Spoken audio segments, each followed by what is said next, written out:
It was an ordinary day aboard Flight 215, a standard mid-morning flight from New York to Atlanta. The passengers were quietly settling into their routines, the soft hum of the plane's engines acting as the only background noise. The overhead bins were packed with carry-on bags, and the aisle was filled with passengers either absorbed in their in-flight entertainment or making small talk with their neighbors. The atmosphere in the cabin was calm, relaxed until the moment that set the entire flight on an unexpected path.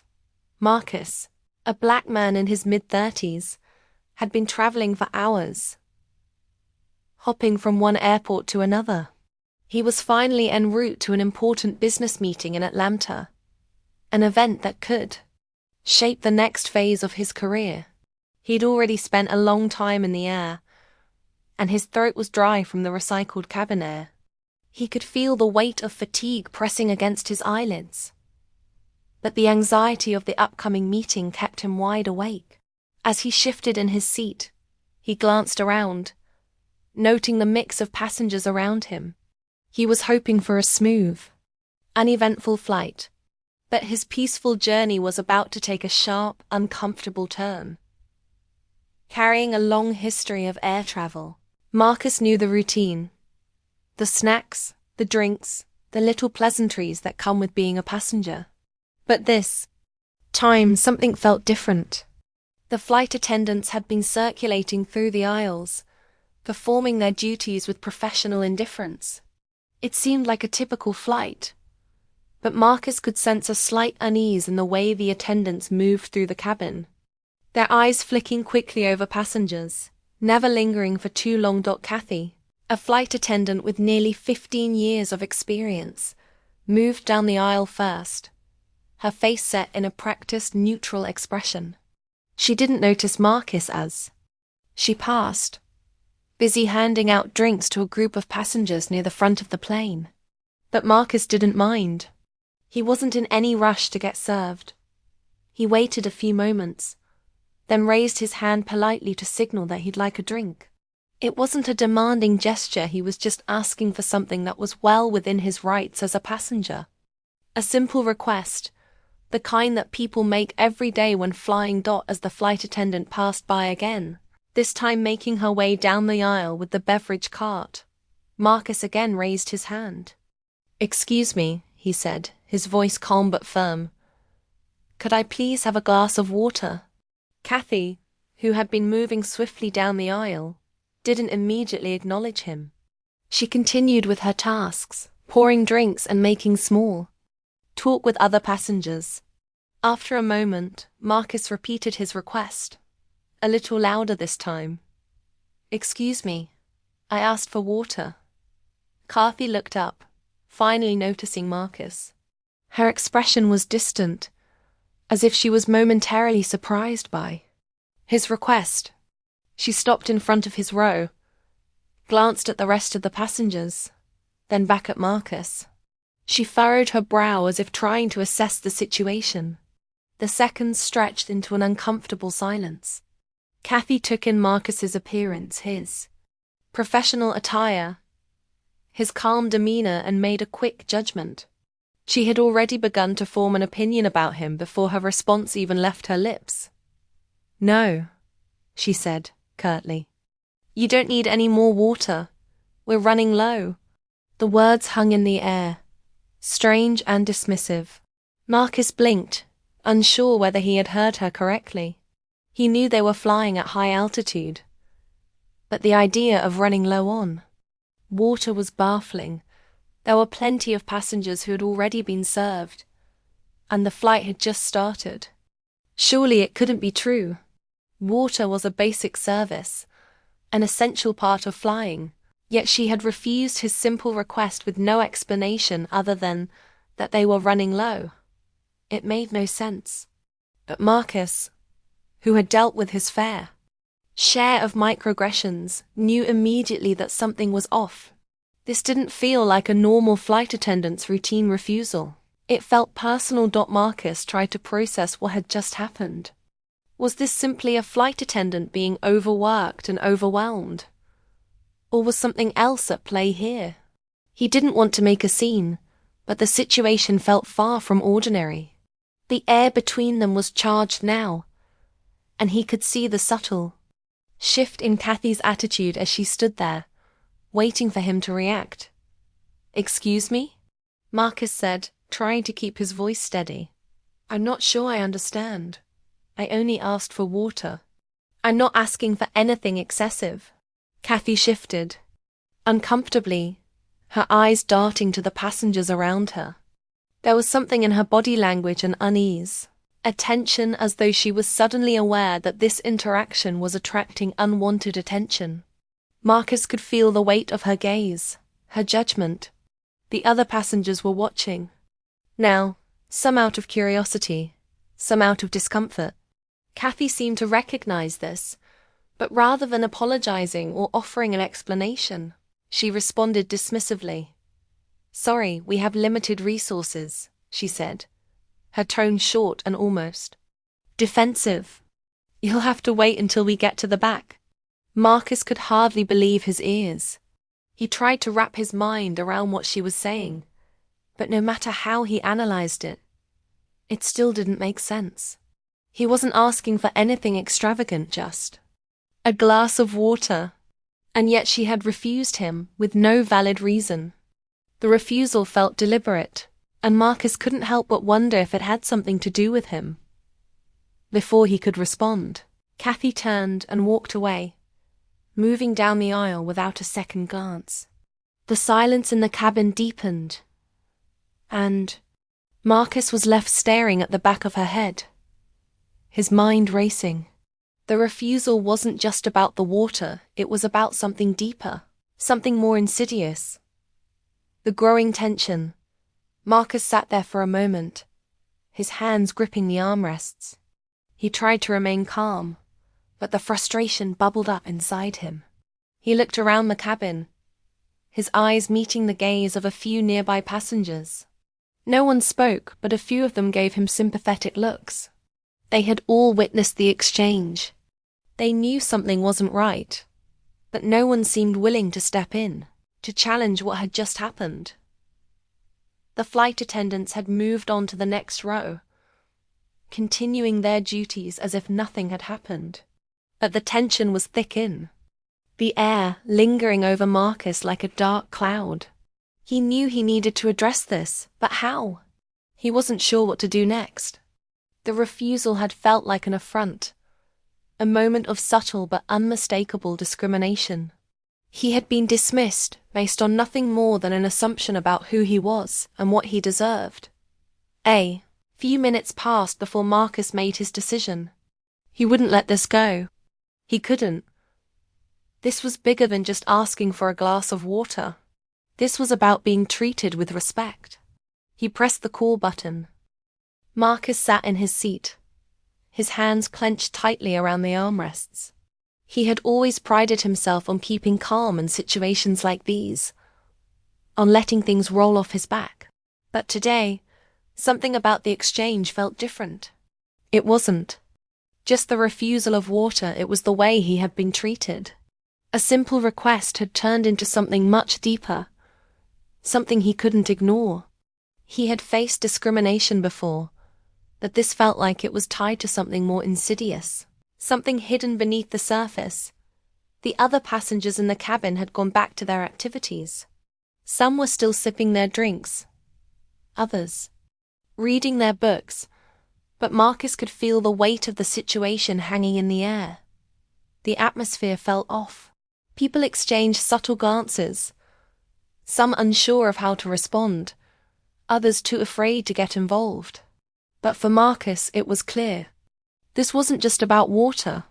It was about how he was being perceived, judged, and treated differently because of who he was. The minutes ticked by, but the tension in Marcus's chest didn't ease. He could still hear Kathy's dismissive tone in his head, echoing with that sharp, almost condescending refusal. "You don't need any more water," she had said. "We're running low." It didn't make sense. He wasn't being demanding. He hadn't asked for anything extravagant, just a simple glass of water. Marcus had been traveling for hours. He had already endured a long layover, multiple security checks, and the cramped discomfort of economy class. A glass of water should have been the least of his worries. But now, it wasn't just about quenching his thirst. It was about the principle of it all. Why had she refused him? Why was he being treated like he didn't deserve the same basic services as anyone else? On the flight, he glanced toward the front of the plane, where Kathy was standing, interacting with other passengers. Her smile had returned to her face, but there was an edge to it. The way she interacted with them was different, friendlier, warmer. She didn't seem to have any issue serving them. And yet, she had made a point to refuse him. The thought ate away at him. Was it because of his skin color? He had experienced discrimination before, in small ways, passing glances, judgmental stares, and harsh words. But in those instances, they had always been obvious. It was blatant, aggressive, and easily identified. This, however, was subtler. It was a refusal wrapped in politeness, a rejection masked by a thin veil of indifference. But underneath it all, Marcus couldn't shake the feeling that it was about race. He had encountered people like Kathy before, people who didn't even realize they were making assumptions based on appearance. They didn't even understand the weight of their actions. And yet, the damage was done. Confronting the issue, Marcus knew he couldn't just let it go. He couldn't allow this incident to slip into the background of his mind, as if it didn't matter. This wasn't just about a flight attendant's mistake. It was about standing up for himself and challenging the invisible systems that sought to silence him. He reached up and pressed the call button above him. He needed to speak with her again. He needed an explanation. The light above his seat blinked on, and after a few moments, Kathy approached. She was now in a different frame of mind, her demeanor visibly colder than before. She looked down at Marcus, her eyes avoiding his gaze for a second before meeting him with a practiced, neutral expression. "Yes?" she asked, her tone cool, almost detached. Marcus's voice was steady but firm. "I wanted to ask you why I was refused water earlier. I'm just trying to understand." Kathy's response was immediate, defensive. "I told you already. We have limited resources. There's nothing more to say." Her response felt like a wall. It was as if she wasn't even listening to him, as though she had already decided what the situation was and didn't care to entertain a conversation about it. Marcus tried again, choosing his words carefully. "I understand that there are resources on the plane, but that wasn't an explanation. You didn't explain why I wasn't allowed the same service that everyone else is receiving. I've been on many flights, and I've never been denied something so simple." Kathy's eyes narrowed slightly, and she straightened up, her posture defensive. "There are rules. I can't serve everyone constantly." She took a quick glance around the cabin, as if trying to find an excuse, some justification for her actions. "I'm just following procedures." Marcus could feel the anger rising within him, but he forced himself to remain calm. He had been polite from the beginning, and he wasn't about to let Kathy's deflection push him into reacting emotionally. "That's not what happened, though. You didn't just say there was a limit. You made a decision to deny me service. And that decision wasn't based on need. It was based on something else." "What was it?" For a moment, there was a flicker of hesitation in Kathy's eyes. She seemed to wrestle with her response. But then, just as quickly, she turned her back to him and walked away. That brief pause, that moment where she seemed unsure, did not go unnoticed by Marcus. It was subtle, but it was there, a moment of self-awareness, or perhaps a crack in her otherwise resolute demeanor. Still, it wasn't enough. Kathy didn't acknowledge the gravity of what had just happened, nor did she seem willing to address it head-on.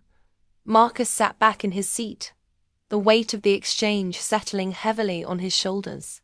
The call button light went out as Kathy moved on to the next row. The silent witnesses. As Kathy continued down the aisle, Marcus could feel the eyes of the passengers on him. Some glanced quickly away, uncomfortable with the tension, while others stared, unsure of how to intervene. One of the women who had been seated a few rows behind Marcus stood up and walked over to him. "I saw what happened," she said softly, her voice filled with empathy. "That wasn't right. You didn't do anything to deserve that." Marcus nodded but didn't speak. There was nothing he could say. The truth of the situation was already too obvious, and the woman's words, while kind, couldn't undo what had just occurred. But her simple act of recognition felt like a small victory. It reminded him that he wasn't alone, that someone had seen the injustice and felt the same discomfort he did. A few more passengers glanced in his direction, some with looks of sympathy, others with clear discomfort, perhaps wondering how they should respond to the situation. No one spoke up. No one challenged Kathy's actions. The silence in the cabin was deafening, as though everyone was waiting for someone else to take the first step. Marcus's heart raced as he sat there, realizing that in moments like this, silence could be just as damaging as the injustice itself. He had hoped for more. He had hoped for someone to take a stand, to speak out and support him. But the weight of the moment was too heavy, and the passengers, though uncomfortable, stayed silent. It was becoming increasingly clear that the real issue was not just about his request for water, but about the broader culture that allowed things like this to happen without question. The look in Kathy's eyes, the dismissive tone, and the refusal to treat him with the same respect as the other passengers, it all pointed to something bigger. Marcus was tired, frustrated, but more than anything he was determined. He couldn't just let this moment slide. He would stand up for himself, even if it meant facing an uncomfortable confrontation in front of everyone on the plane. The atmosphere in the cabin had shifted. What was once a routine flight had now become the stage for something far more significant. Marcus sat in his seat, the anger still simmering beneath the surface, but now mixed with a profound sense of determination. He had made up his mind he wasn't going to let this go. He wasn't going to allow a small moment of disrespect to go unnoticed, especially when it was so clearly tied to something deeper, something larger than a simple water request. This wasn't just about getting a drink. It was about demanding respect, accountability, and justice for a wrong that couldn't be ignored. Marcus watched Kathy as she moved down the aisle, her face a mix of indifference and defensiveness as she continued to serve the other passengers. She didn't seem to recognize the magnitude of what she had done, nor the effect it had on him, but he couldn't let her get away with it. It wasn't just about him anymore. It was about everyone who had ever been treated unfairly, overlooked, or dismissed based on assumptions. He pressed the call button again. The small light above his seat flickered to life. Kathy returned shortly, but this time there was a hint of hesitation in her steps. She knew he was upset, and it was clear from the way she approached that she was trying to manage the situation without further confrontation. But Marcus wasn't going to let her brush him off again.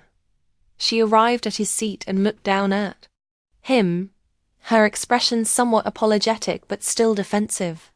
"Yes?" she asked, her tone colder than it had been before. "Why did you refuse me water earlier?" Marcus asked, his voice calm but firm. He had decided that there would be no room for passive-aggressive language or vague excuses. He needed answers. "I understand that there are limited resources, but that wasn't the real reason, was it?" Kathy blinked, caught off guard by his straightforwardness. She seemed to hesitate for a second, trying to formulate a response, but the words she was about to say felt more defensive than anything. "I was just following procedure," she said quickly. We can't serve everyone all the time. You'll get your turn when the rest of the cabin is done. Marcus shook his head slightly. I've been on hundreds of flights, and I've never been treated like that. Water is a basic request. It's not about serving everyone all the time. It's about treating everyone with respect. That's what I'm asking for.